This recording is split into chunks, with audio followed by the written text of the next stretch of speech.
Welcome back, everyone. Now, before we start our next session, we would like to say a huge thank you to our session sponsor, IE University. Now, we also have exciting news to share with the architects and designer community who are joining us today.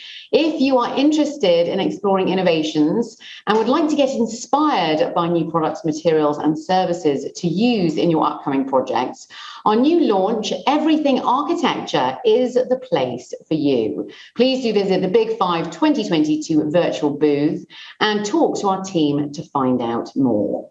Right, it's time now for our final session of the day on embracing the next generation of architects.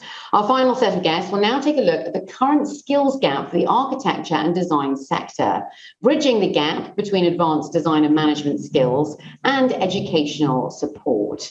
Our next guests are going to take a look at how digitalization can contribute to an architect's role in the future of AEC. To tell us more, please give a very warm welcome to your panelists. First up, we have Geronimo van Schendel, Director of Master in Business for Architecture and Design at IE University. We also have joining us Sandra Woodall, Design Director at Tangram Golf, and also Christine Espinosa Erlander, Senior Associate at Godwin Austin Johnson. And now to moderate our final session, please give a very warm welcome to David Calkins, Regional Managing Principal at Gensler Asia Pacific and Middle East region. Thanks very much, Laura, for that introduction. Welcome, everyone, to our session today that's titled Embracing the Next Generation of Architects, hosted by IE University. We'd like to thank IE University for the gracious sponsorship of this session. So we're looking forward to having a thought-provoking discussion today with our outstanding panel of design professionals and educators. It's my privilege to introduce them to you now. First, we have Geronimo van Schendel. Geronimo is the director of the Masters in Business program for Architecture and Design at IE School of Architecture and Design. He's a Spanish architect who graduated from ETSAM in 2011 and earned a master's degree in architecture with distinction in 2016 from Harvard University Graduate School of Design. In 2020, he founded www.buildia.com, a platform for integrated procurement in construction. His teaching and independent work is focused on identifying scalable entrepreneurship opportunities in the intersection of design, AEC, and technology, mainly through platform business models. Welcome, Geronimo. Thank you very much, David, and thank you, Big 5, for hosting us and for this enriching conversation, for sure. Great, glad to have you here. Next is Sandra Woodall.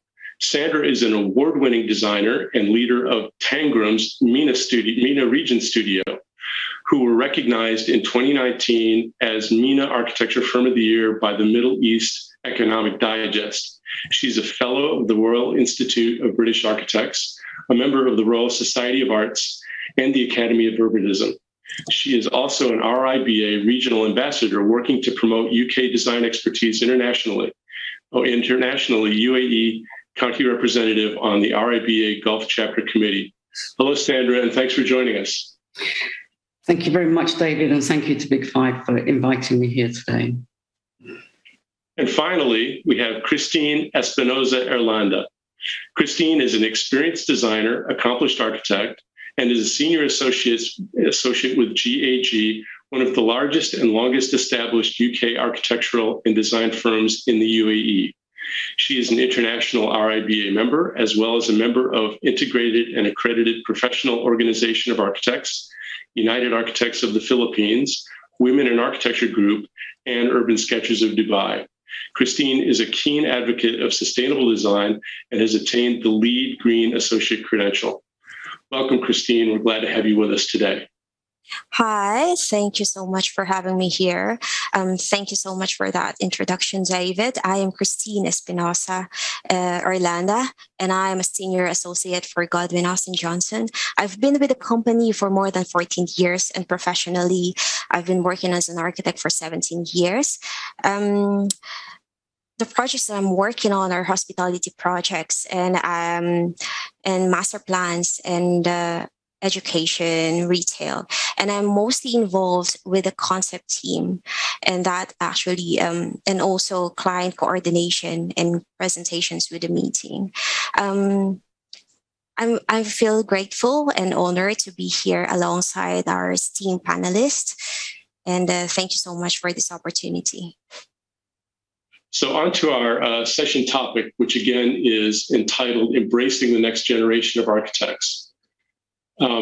So just by way of introduction, in an increasingly complicated world, the design and construction industry must grapple with challenges affecting the built environment in our cities, from current economic turmoil brought on by the pandemic, necessitating the repurposing of existing buildings for them to remain economically viable, to commodity shortages, supply chain disruptions, and labor shortages that cause delays to construction schedules. From climate change to the pandemic and the increased focus on public health to the need for diversity, equity, and inclusion, we face wicked problems that need design solutions. The next generation of workers entering the workforce is tremendously important to every industry, as the many countries around the world face a shrinking number of available workers caused by aging populations. The graying of the workforce and escalating retirement rates make the intergenerational transfer of knowledge from older workers to younger essential for the ongoing successful operations of industries and individual businesses. The successful integration of the next generation of architects into professional practice is crucial to the advancement of the quality of the environments of the world's cities. Yet there is much they need to know to be ready to contribute at the highest level to solving the challenges we as architects are being called upon to solve. Are they ready? Architectural education has always been faced with combining instruction in both architectural theory and professional practice. Architectural registration requirements in most jurisdictions recognize that additional learning and supervised professional experience, internships, for example, are required to complete an architect's qualifications to be licensed. As with most other professions and businesses, the pandemic has sped the digital transformation of architecture and construction. Our increased incorporation of digital technology into our practices has made us more capable of producing more innovative projects, but has also added the necessity to learn an entirely new skill set as part of a complete architectural education. Yet the number of years required to complete an architectural degree has not increased. So, how prepared are our next generation of architects for professional practice? This session will explore the question of how best to embrace our profession's next generation and how best to help them practice architecture and positively impact the world's built environments. So let's get to our questions and our discussion. First for Geronimo. Geronimo, what are the current skill gaps for the architecture and design sector? Yeah, thank you, David, for this introduction, which sets the stage pretty well. And well, there are actually, I think, a few of those, quite unfortunately on the one hand, but fortunately on the other, because it means that there's a lot of opportunity to reinvent our profession. I think being, the first thing to open the door to new skills is thinking beyond the project itself. I think our profession needs to be much more strategic in separating and dedicating resources to the project creation, the creative, creation of designs themselves, and all that enables those processes of design to thrive. One of those things, so that's one part. And the other part that I would think that is important to add is projecting not only the project itself, but their practice, their economical, their business and industry action forward on the thinking in the future, not only on the next step, next invoice, and next thing I need to bring into the table. Basically, it's important that we think a lot better about how to orchestrate the ecosystem of stakeholders that are around our project and our practice in order to add value in upper levels of the value ladder, basically. So not waiting to be, sitting in our office and getting a already defined brief, but being able to take that, if not that lead, that partnership role in defining some of those leads. And for that, it's very important to understand the client, be able to have that capacity to put yourself in the foot of your audience, but not only from the perspective of the designer, but from the perspective of, from their own perspective, what is the value for them in their projects? What do they expect, and how can I contribute to open new doors that they haven't even thought about? Of course, for that, in order to be able to do that, it's not only an issue of mindset, but it's also an issue of being trained in the right skills or core skills that enable you to think in an ampler way. And those are, in my opinion, to keep it short, are three big areas. One is the management area, which is about processes and how companies generate value for themselves and for the society. Digital skills, which are nowadays, I would say, integrated in the whole process of company management, and the service orientation. So understanding as well that the service we do is also something that needs to be designed in order to have an excellent experience, not only on the side of your end user, but on the side of your client, from the very beginning of the process until the very end. So one practice that does design does not have to be exactly the same in terms of its service process than the one right next to it. There are a lot of opportunities for differentiation there. And I think there are as well a lot of opportunities to improve the process of collaboration between all the stakeholders. If we think about how can we design that service, which there's actually a whole area called service design, which is more normal in other industries, and definitely in the industry of technology and digital product design, it's core. But we should, I think, or there's a lot of opportunity for us in learning a little bit more from that. Thank you. Thanks, Geronimo. Christine, could you also tell us what you think the current skill gaps for the architecture and design sector are? I think even that, with my background, I can honestly say that a good architect has the technical skills to design structures that are both aesthetically pleasing and functionally sound. However, through that experience, I can definitely say that great architects are able to collaborate with others, meet the deadlines while meeting the budgets, and build trust with clients and coworkers, and also subcontractors alike. I think for now, with the influx of young architects applying in our company and the young architects that I have been working throughout the previous months, I have seen that there is a gap between design and digital technology. Don't get me wrong, but young architects are digitally savvy. However, they lack the information or the knowledge on how things are built, because the education that they had in the education system, they didn't have that much exposure to sites or exposure to the real project on site. I think the young architects need to be able to adapt some new skills. They will need to be able to adapt to new situations.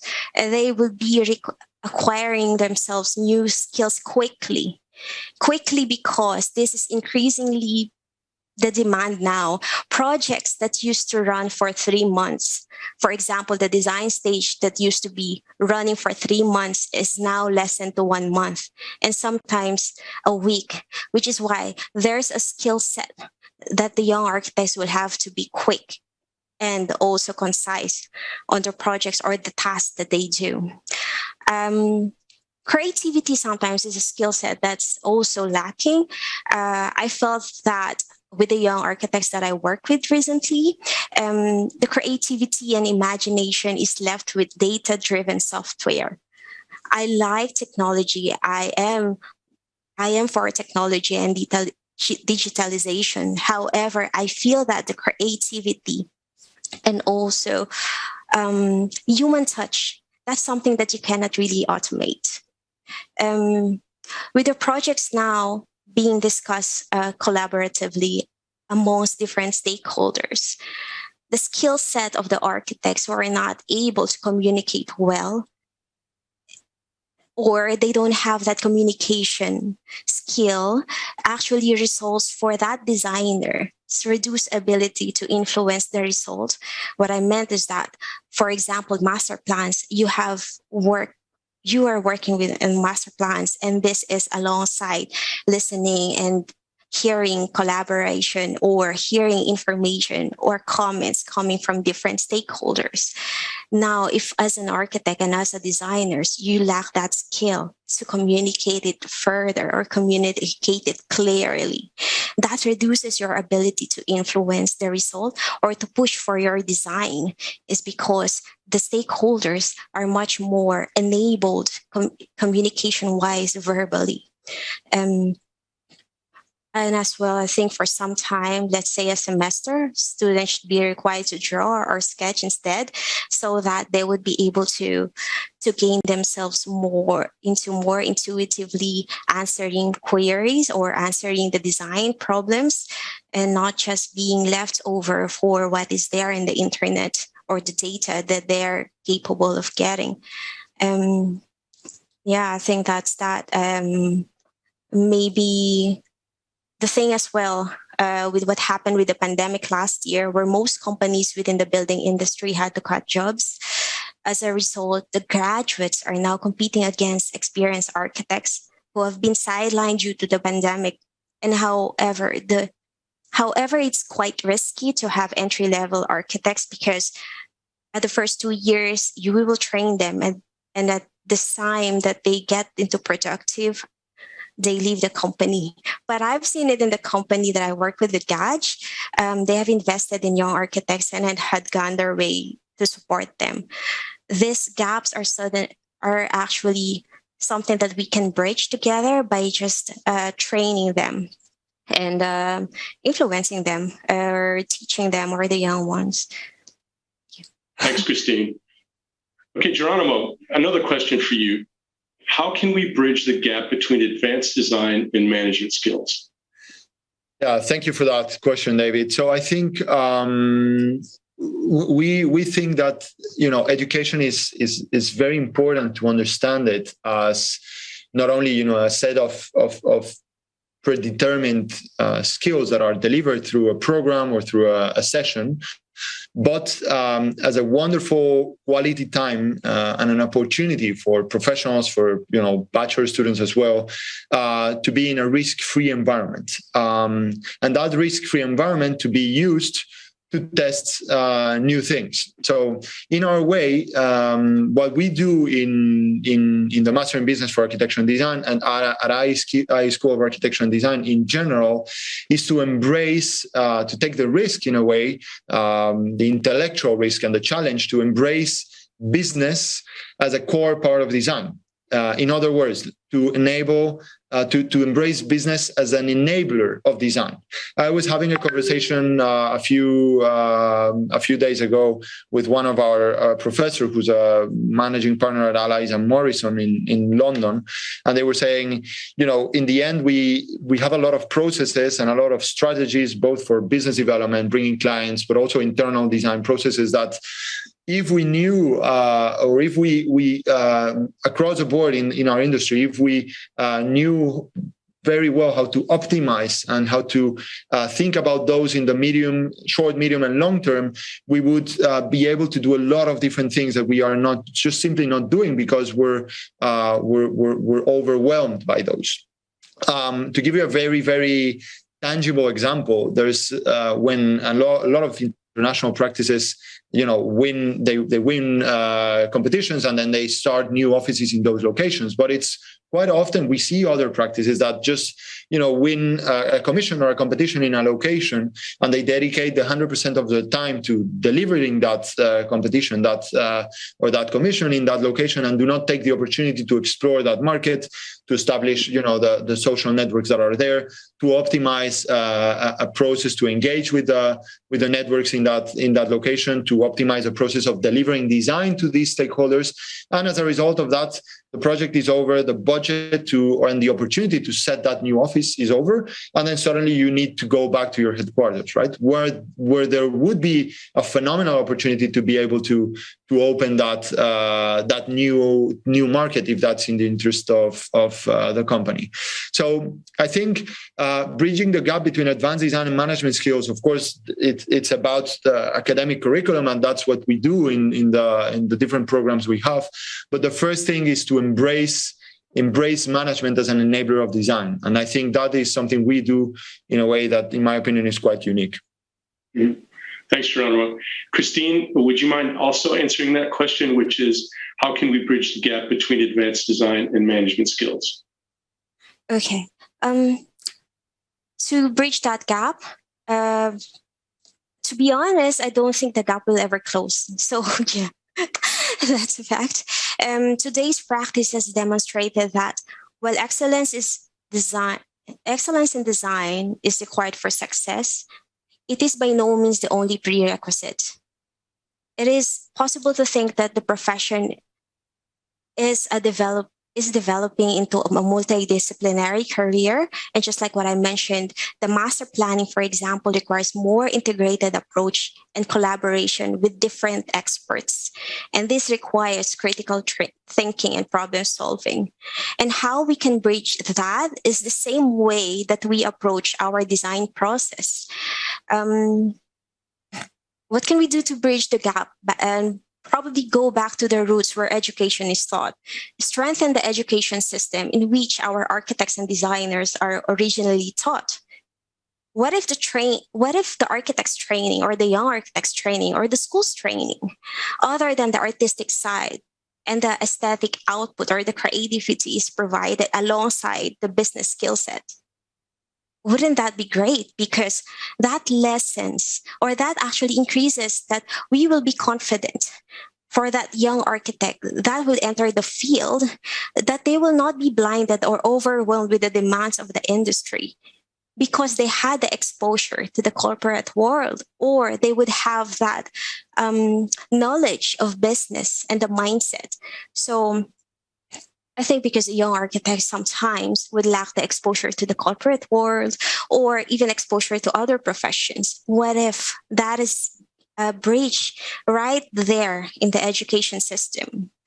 And going back, that I compared the process and how we bridge this by going back to what we do in the design process, where we define what is lacking. So what is the skills that is lacking? And these are 4 organizations. And then collect the information or gather all the evidence of what is missing. And then you analyze and brainstorm about it.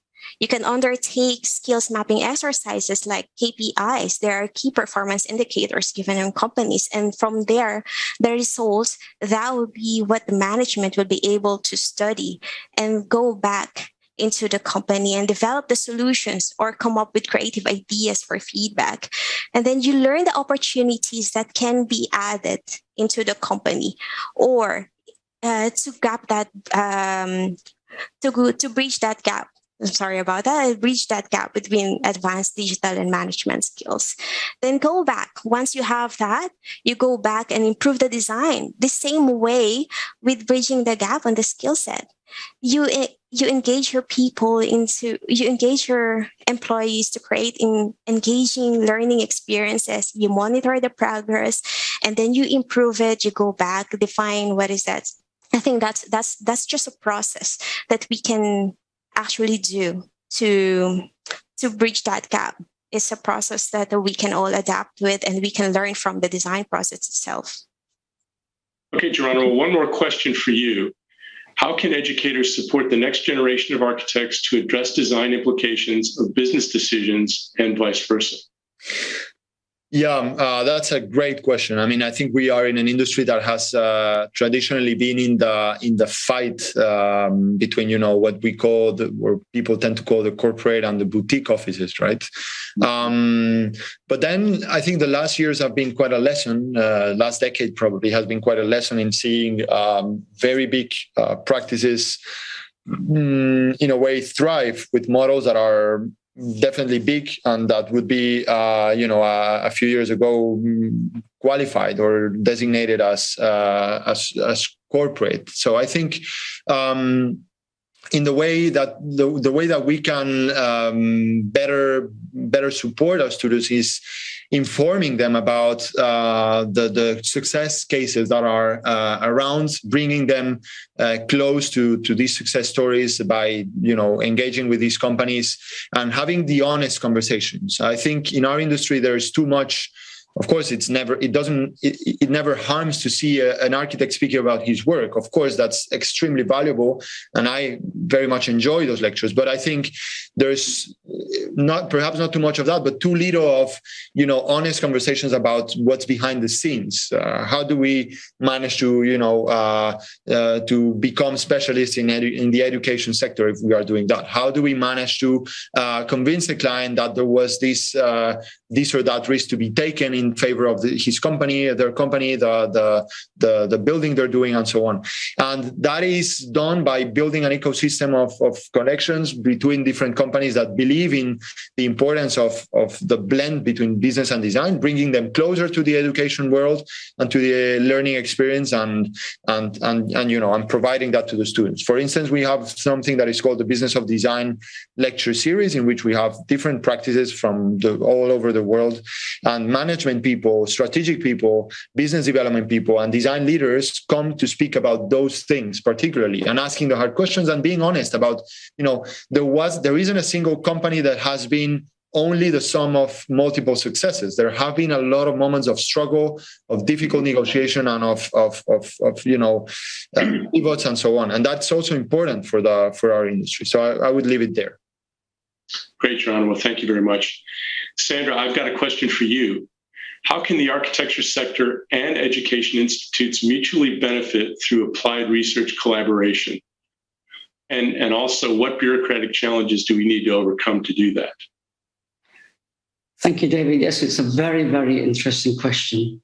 I think it's quite wide-ranging. There's so many ways that we can come together as educational providers and as practitioners to transfer across our information, transfer across our knowledge and skills, so that we can both mutually benefit. We can look to identifying perhaps the gaps between provision and the demands, what's required. What can, for example, universities offer to not only to entry-level students, but to practitioners who've been working for a number of years and are looking to update their skills and their knowledge, because as we've been saying all along, the practice of architecture today and of design is evolving at tremendous pace, much faster and it's far more complex than at any other time previously.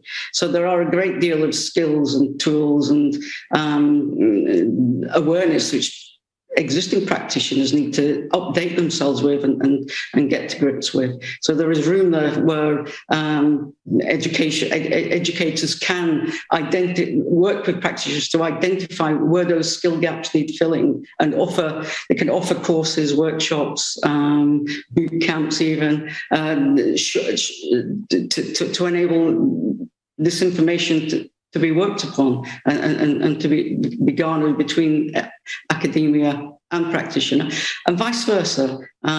Practitioners can come into universities and hold workshops, hold seminars, etc., with students today, working with, as Geronimo will tell you, the practical side of designing, of architecture.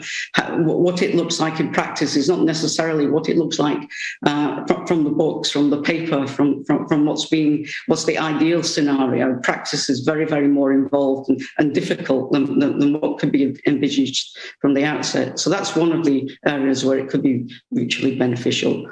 And at the same time, we can look to working together, perhaps offering more research possibilities for practitioners within education. At the moment, practitioners can't take time out of their busy lives to become researchers, become educators, etc. They want it to be more of a streamlined part and parcel of the working that they can bring and work together with academia to undertake research and practice.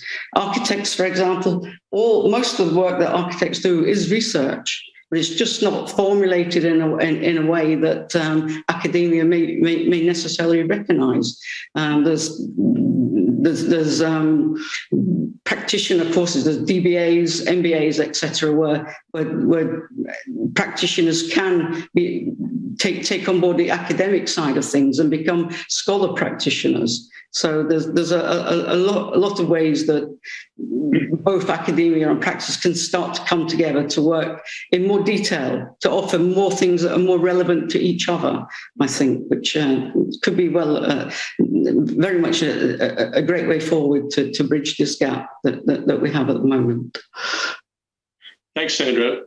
Geronimo, can you take a shot at that too? Applied research collaboration between professional architects and educational institutes. What do you think?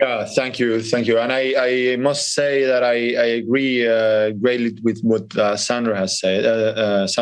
Yeah, and I would add something. I think when there's this magic synergy between both worlds is when the problems that they work in are framed well. And those problems, those interesting problems, are always a result of the contributions and the pains of multiple stakeholders in a way.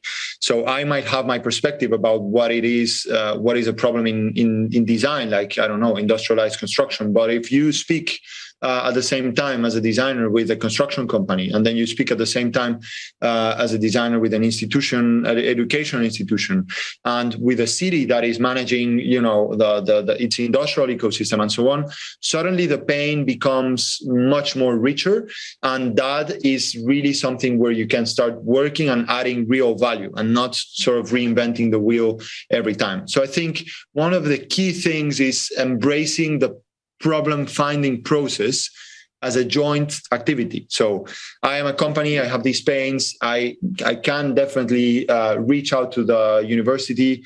The university, if it's a university that is, open and forward-thinking, will have their own, thinking about these topics and their own projection for the future. We'll put those, on the table, and there will be a rich exploration. And again, bringing that back, or putting that on top of the, as I was mentioning, risk-free environment that I think any forefront educational institution should empower.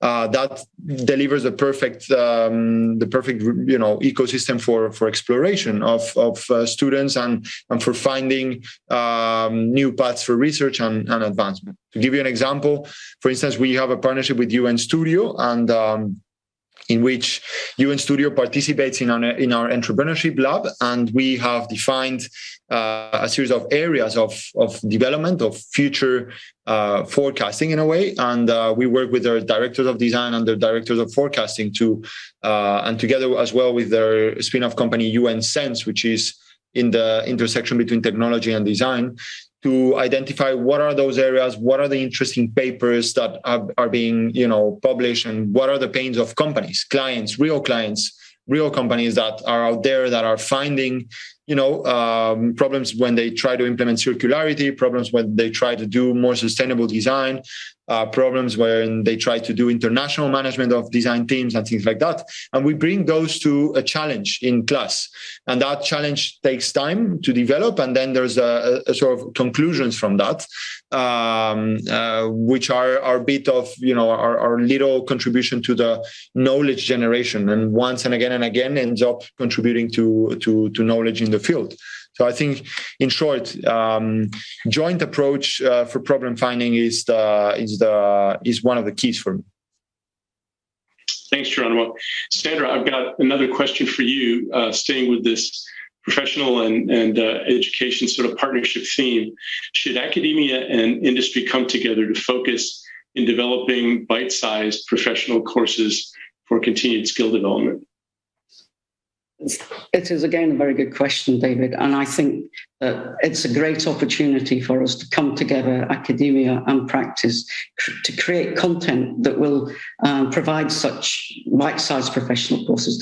Professionals don't have time for longer-term module here and semester there. They do need bite-size. There are, from working from home for quite a few months over the last year or so, many of us have found access via online courses, which are very readily available. Some universities are offering an hour and a half, 2 hours, 3 hours a week for a 2, 3, 4 week period on a variety of courses. So they're identifying many different aspects where practitioners would keen to upgrade their awareness, their understanding, their skills. And that is being offered currently, in many cases, on free platforms. So universities are offering bite-sized shots of what they're doing, so that professionals can be involved more, and they can then look at maybe the larger courses to maybe upskill themselves on a more sustainable level. So it's more than awareness. They can look at longer courses from that aspect. But in terms of bite size, yes, it's very, very. That's what practitioners do need, and if industry comes together, academia and practice, and come up with the content that both sides can offer, things that practitioners may not be thinking of as being available. The academia could offer and show the way that, yes, we can do this, and practitioners identify what skills and knowledge gaps they do have, and what support they would like in bite-sized solutions. I know I spent very early on in lockdown, so early last year, I took a couple of courses online on it's a social learning platform. So there was no interaction with the academics who put the courses together, but there was comments and answering the questions from other students at the time. And I did a course in climate change, the science, climate change, the solution. And that really got me at a much higher level of awareness, because it's spelt out in a more concise and direct form as part of a short course. It was a 4-week period of 2 to 3 hours a week. So it wasn't taking too much time away from my own time as a practitioner. It wasn't digging into demands and the stresses of a working life, but it was easy and bite-sized and accessible and very, very informative and very, very worthwhile doing. So yes, I think come together, create the content, and we can work together to move forwards in this respect, I believe. Great, thank you. Geronimo, I'd like to talk about master's degrees for architects and how you see that enhancing their career opportunities. That's one thing. And then can you tell us about any success stories of architects who have gotten masters and so on? And then I would also like to ask you about cross-functionalization, specialization at the architecture master's level, like design management, design technology, business management, et cetera. Yeah, wonderful. So I think one of the things I would like to bring to the table and make everyone aware is that the educational paradigm is shifting, right? We are moving from a moment in which we used to study something at the very beginning of our life and basically carry out with that during our whole professional career, to a moment in which we are training ourselves as to keep up with the pace of how everything is changing, as Sandra was also mentioning, right? So we are in a moment in which we're going towards a model in which 3 to 4 times you will reinvent yourself along your professional career. What does that mean? It means that there are different ways during that lifetime to improve your profile, to grow as a person and as a professional, both masters that can be at the full-time level, but also masters that are at the blended level that allow you to cope with your life, with your family, with your work, with being a high-performing professional, and at the same time recycling yourself or reinventing yourself. And also the previously mentioned executive education or bite-sized professional courses that are as well important. on our side, I think we have quite an important take on what we call the blended programs, and we've been in this arena for more than 20 years now. We were the first online program in Europe, and now we deliver more than 7,000 sessions a year, which is a lot. And basically, what is important for us in that is the combination of a journey that allows you to, again, learn as a professional very specialized programs that make sense with both where you are, what you have done, and also where you want to go naturally. But that also allow you to combine that with your professional life, right? And this happens typically through sort of online processes and bite-sized, again, experiences in different areas like London, Amsterdam, and Madrid. In terms of things that are important to support with a master, the further development of the student and the professional career and contacts of the student, there are, I think, two elements to consider. The first one is that, three elements. The first one is that when you enter a program, your peers are fundamental. So we have a very, very ample and rich ecosystem of students. We have 140 nationalities represented in our campus. In the program I lead, the Master in Business for Architecture and Design, we have 20, and they come from very different ends on the construction industry with different experience levels. So you learn a lot from that. That's one of the things that are important in also creating further opportunities as well, networking and so on. The second is bringing the program closer to the industry, visiting a lot of companies, engaging with decision makers in those companies, and that is as well very, very important. And the third part is making a program or programs that do not train necessarily only the skills, like a program in BIM management, a program in project management. Yeah, of course, you will get your accreditation and that has its value, but we do programs that go one step beyond. And we believe those are the game-changing programs, which are the ones that transform the individual. We are going to give you the skills to learn management, to learn real estate, but our way to teach that is centered in the professional, in the leadership skills, together with the technical skills needed to change your industry. And that's very, very important. Success stories, we have a few, I think, or many, I would say. I think one of the system level success stories for us is seeing that the architects that come to our programs end up working in very, very different environments in the industry, from, of course, top design companies to up-and-coming startups to construction companies that are industrializing and doing offsite construction in a new way, to investment funds that invest more and more in the real estate and construction, which has, by the way, investment in those areas has tripled in the last years.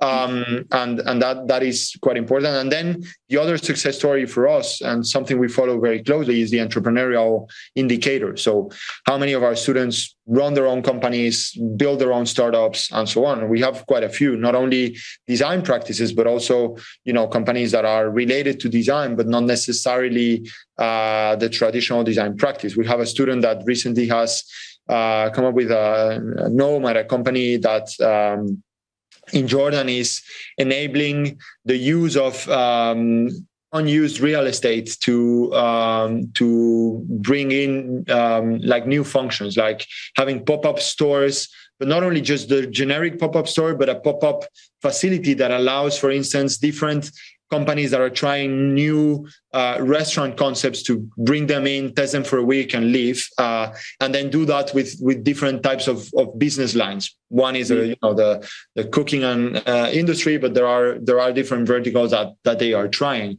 And this, of course, comes from having that strategic thinking, but also comes from the business thinking, but it's enabled, it's wired in a design, in a spatial design way. So it couldn't be something that another type of professional does with the same quality and the same approach, and that's very important for us.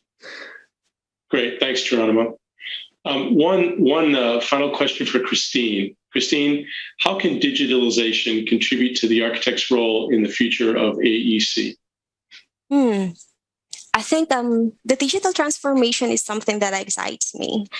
There currently is a digital skills gap, and it's actually widening at a rapid pace. Young architects or the new generation are very technologically savvy. My generation, who is stuck in the middle, are okay with the technology, and there's an older generation who is just adapting to the technological advancement. Technology has repeatedly transformed what architects can create. The architecture profession has gone through a period of rapid change, beginning with the adoption of 2D. Imagine before, where everything is just done manually, and we can all through search in the web where architects were down on the floor doing all those drawings in A3s and A0s. And then we had the 2D and the 3D computer-aided design. And now we're progressing to building information modeling, or BIM, and soon the Internet of Things. We have technologies available like immersive technologies that fully engages with holographic representation of buildings. And there where you can actually or let the client define and redefine the design as if the building is already completed. Digital transformation enables us to create things that were previously impossible to create, and design entirely new types of buildings, and transform entire towns and cities to meet the challenges of the new lifestyle that we have now, the current fast-track urbanization and sustainability requirements. And by providing 3D models during the design process, we have already seen an improvement in client satisfaction levels. Architecture and design firms must begin preparing for this future as soon as possible. And I don't know if you all have visited Expo, but the technology there is really amazing. And that's something that really will excite us. The architecture industry must think and discuss about the new trends and opportunities and challenges that the digital transformation will bring to prepare to adapt when the time comes to make the necessary change. Due to the rapid advancement of immersive technology, the amount of time it takes for an idea is put into action undoubtedly decreased. And just like what I said, with the increase of the deliverables and the increase of the demand of projects now and the availability of information and technology, the demands by the clients is also increasing, and that the help of digitalizations helps architects to lessen the amount of time that is needed to produce some of the drawings. Although I, for myself, treat softwares as just tools similar to how I used it before, like rulers or piece of paper. And tools and software alone will not produce the satisfactory design and presentation results. For me as a designer, I feel the designer will still need to push the creative process forward. And that's just like what I said, the creativity of a human touch cannot be automated. Technology has proven to be highly effective in the long run, but I must admit that it is difficult to predict when architecture or the AEC will fully embrace digital technology in its entirety. But one thing for sure is that technology is likely to have more impact on the sector. And this is evident, and this is something that we can actually see now in Expo 2020 or the new buildings that are coming up or being built now. So that's the end of our panel discussion. I'd like to thank our panelists, Geronimo, Sandra, and Christine. Thank you very much for your participation. It's great to have you a part of this. I'd also like to thank our audience. And I'd also like to now ask for questions from the audience. So please submit those now. Excellent session there, our final session of the day on embracing the next generation of architects, where our final set of guests took a look at the current skills gap for the architecture and design sector, bridging the gap between advanced design and management skills and educational support. Now, sadly, David Calkins had to drop off the call. However, we still have with us Geronimo, Sandra, and Christine. Thank you so much for staying with us to answer our audience questions. Now, we've had quite a few come in. And I think we're going to start off with Sandra. This one's for you. What do you think is the main skills gap that you've seen in young architects? Very much. I think, as we've heard previously today, I agree with everything that's been said. I would say, though, initially, when we see young graduates joining us and we welcome them on board, critical thinking really is what we are looking for, and it's perhaps one of the more softer skills, which is not necessarily picked up through learning unless it's as you're progressing through your career. I mean, if we break it down to its very, very basics, architecture is all about problem solving. It's about being able to think critically, independently, examining the information that you have in front of you rationally, and making reasoned judgments based on the analysis of what you see to solve the problem that is in front of you as you go throughout the project stage. So observation and interpretation and reflection skills are all very, very important, as is collaboration and communication skills. I mean, there's no project delivered today that is done by one sole architect. We all work in teams, we all collaborate, and we bounce ideas off each other, and those ideas grow. A recent graduate would have fresh ideas which would be brought into the play, and they're not necessarily bogged down as much as the more experienced practitioners by the years and years of practice where we chipped away at our designs just to make them realised. Young graduates have fresh ideas, and those in themselves can influence other designers and other design ideas and help the design grow. So that's what I would say would be a great skill for any entry-level professional. And in fact, actually, collaboration, as you mentioned, really has been a key theme throughout the past couple of days here at Reconnect.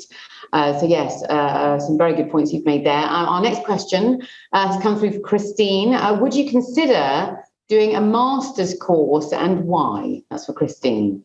Thank you for that question.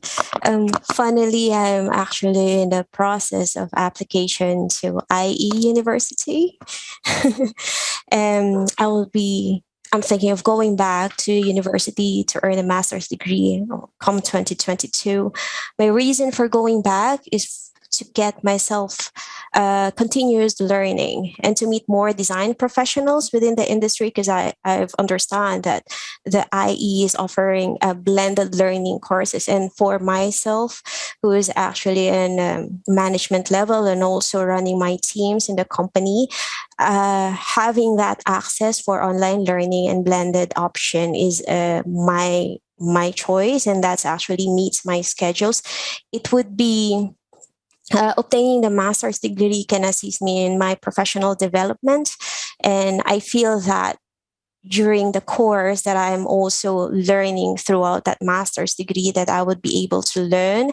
The success rate is higher because academically I can apply what I could learn right away in real time.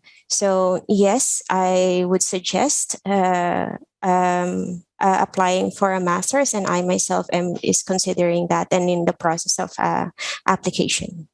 Congratulations. And also there is evidence to say that, bite-sized learning going forward is sometimes a lot more effective as well. So yes, best of luck with that. Now over to Geronimo. How do you support your alumni to keep in touch and collaborate with each other and also transfer their knowledge to their teams? Because as I heard you mention earlier, one support approach that you have is through success cases, which is very interesting, and bringing them closer to educational experiences and joint activities. So is that what you implement, and what else do you implement to support your alumni? Yeah, thank you, Laura, and the audience for that question, which is actually very important for our university. We do have quite an interesting model in that sense. We have more than 35 offices and communities around the world, and more than, as mentioned, around 130 to 140 nationalities represented. So we do a lot of work to develop capillarity in the different regions and different markets in the world. One of the things we have is, for instance, alumni clubs and alumni representatives in the different offices and regions that we cover, in which we try to keep all the countries connected. Of course, having some hubs in different parts, like Dubai, the US, Mexico, Colombia, Europe, different regions, Africa as well, Egypt, and so on. And there are many different community events, from specific training on different topics from our professors and lecturers that constantly travel or deliver sessions for our alumni community, and those are always connected to events in which we bring together the alumni from different groups, as well as the alumni from same program that did the program in different years, fostering interaction, fostering business opportunities, and having a sort of common thinking within the community. And our local representatives are very keen on building those relationships, and also bringing other stakeholders like companies, for instance. We also do a number of activities around entrepreneurship related to the venture days that we celebrate both online and in person in different regions of the world, which change. Some years it's in Mexico, Singapore, London, Madrid, and so on.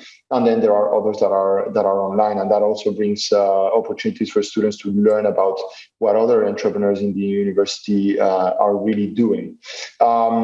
On top of that, our career path, which is specifically designed in 3 stages, depending on the career status where you are after the development of the program, the finishing of the program, really helps the students in the early stages to get connected to those opportunities in every region, but also afterwards to really review where they are and how they can lever on, or how they can use the network of IE to build meaningful relationships. And that continues with the 3rd level, which is more like a lifetime support of the community and of our career specialists.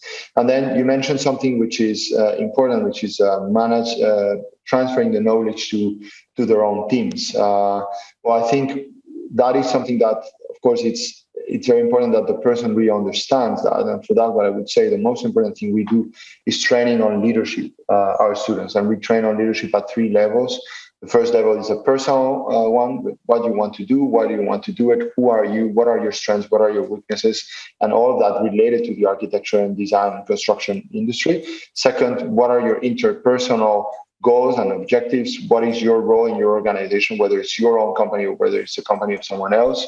And how you can contribute in a positive and meaningful way to your life and to the life of others. And then as a 3rd level, and the most public one, how can you deliver a message that is inspiring, that is a message of leadership to your industry with a goal that really makes sense and that is related with all your previous experience. And I think having that self-awareness and that training also helps greatly in delivering or trespassing or giving the relay of that knowledge to your teams. Thank you. Great advice there. Thank you, Geronimo. But back over to Sandra now. Now, you mentioned that you highlighted that the practicalities of architecture through practitioners, of course, is a great solution for bridging the skills gap, which very nicely leads into this next question from our audience. What would you say is one of the main barriers of skills development for practitioners then? Thank you, Laura.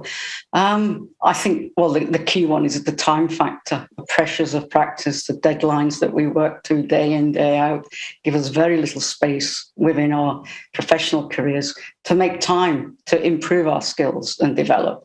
And at the moment, we've got the speed of transformation that we are developing and needing to learn new skills in is phenomenal. It's unprecedented. We're at the very, very beginning of a decade of action, and this action will see us change completely the way that we design and procure buildings and for the architecture and the cities that we're designing and developing today. So I personally, I'm with the Royal Institute of British Architects. I'm the RIBA's, I'm the regional ambassador for sustainability. And for over the last year or so, I've been working with the RIBA Gulf chapter to develop a sustainable development series where we bring together online global and regional experts so that we can look to empowering the built environment practitioners in the GCC, raising their awareness, their knowledge, their skills, showing them what tools are available and the know-how of how to build sustainable architecture for today, which will provide the sustainable futures for tomorrow. And we bring on board and showcase, for example, built case studies, built examples of architecture which is responding to the future, which is decarbonizing and working towards zero waste and working towards improving wellness and health of the occupants of the buildings. So we can showcase regional examples so that those of us here working in the Gulf can see how it can be done. And this is in small bite-sized snippets, an hour and a half, every so often as part of the series, which is online. So anybody can tap into it as and when they're available. And we record it and it's available on the architecture.com website for the RIBA for those who can't catch it when it's live. And so it's this kind of thing, the time and the speed is really against practitioners today, as it is all of us. Yeah, thank you so much. Sadly, we are drawing to a close now. We have run out of time, sadly. Thank you so much to Geronimo, Sandra and Christine for getting us up to speed there on embracing the next generation of architects. Thank you so much for your time on this. Thank you. Thank you. Thank you all. Well, sadly, yes, that brings us to the end of day 2 and the entire Big 5 online Reconnect days. What a brilliant couple of days it's been. Just before we go, though, I have some key takeaways from today's sessions. National mandates are critical to help deliver national visions to ensure that digital transformation and new technologies are adopted. There is $3.5 trillion worth of planned or unawarded projects in the MENA region.